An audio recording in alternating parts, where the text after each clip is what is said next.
Hello. Hi, YouTube people. So, I wanted to talk about standards today. I think standards are very important to have when you are dating and that you learn from your previous relationships and, set the standards along the way. So I realized when I first started setting standards, I was about maybe 19, 20. I had just got my own place, and the guys that I were dating, when I would tell them things that I like and don't like, they seem not to respect that or try to go around it. It just didn't get it. And what I realized, I'm like, oh, I'm setting standards for myself. And I didn't understand why the guys didn't understand that, but I learned later, the whole nigga gentleman thing, right? Or brother. And so basically I started setting my standards, and I even went against some of my standards when I would hear a lot of well, why you do that, or why are you tripping, to see if I was being difficult, or if this is me. But when I did that, I only realized that I set the standards for a reason, because I didn't like that, or whatever it was I had done or was accepting from the guy I didn't like it. So that's the whole reason why I set the standard in the first place. So never lower your standards, okay? So I'm just going to go over quick what some of my standards are, and then I would love to hear some comments back about what your standards are, and some suggestions as well. So number one, especially nowadays, I don't deal with the whole texting thing, especially when I'm first dating someone. The only time I'm going to text is if it's during working hours, or if you are away and it's bad bad signal or something like that. That's the only way it's going to be texting. Other than that, like in the morning or at night, we need to be conversating, hearing each other's voice over the phone, emotions behind the words, because texting can sometimes become misconstrued or not clearly understood. So definitely all the texting I'm not gonna do. It's just not acceptable.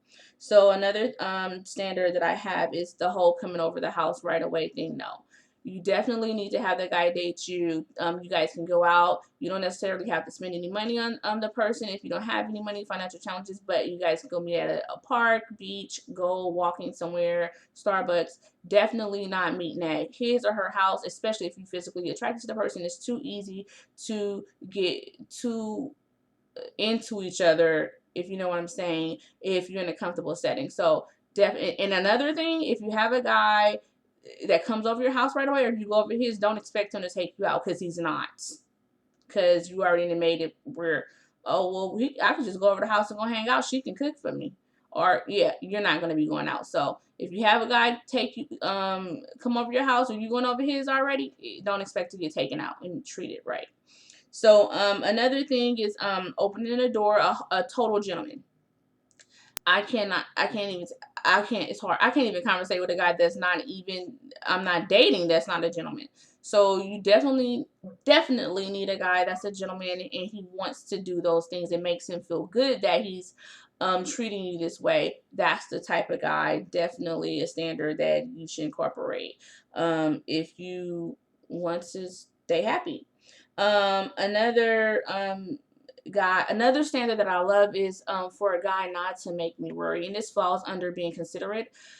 Oh my God, it builds your trust even more when a guy is so considerate of you. To if he calls you at a certain time during break for work, if he left his phone at home, he calls you on the work phone. Hey, I can't call you at that regular time because I left my phone at home. Or if you're watching a movie at 12 midnight, and he gets a text, but it's just from his boy, and he doesn't say anything, and you're thinking like, well, who just texted him at 12 midnight, right? Well, if he lets you know before you even start wondering, so, and he texts back, it's like, hey, this is my boy, period. And it doesn't have anything to do with you being insecure, not at all.